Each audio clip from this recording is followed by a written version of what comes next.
Welcome to the Learning Pines YouTube. We hope this video helps. You start by forcing the display to its maximum potential, open settings, and slide brightness to 100%. Once done, turn off auto brightness or adaptive brightness so the system won't reduce output automatically. Also, disable any battery saver, low power mode, or display power limits because they cap luminance. You need full power available before deeper tweaks.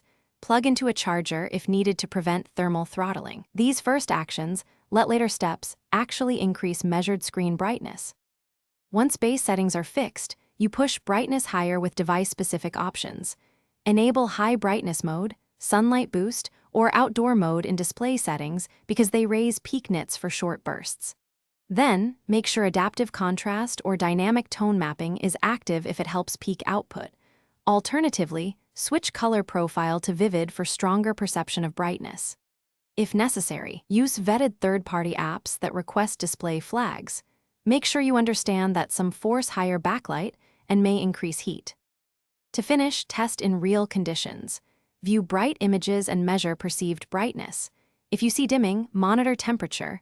Thermal throttling reduces backlight, so lower brightness or cool the phone. If brightness behaves inconsistently, restart the phone and check for OS updates or display driver patches because software bugs can cap output.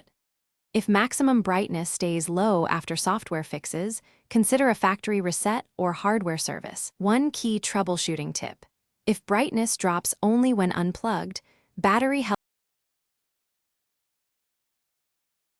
Thanks for watching. Consider subscribing if we helped you.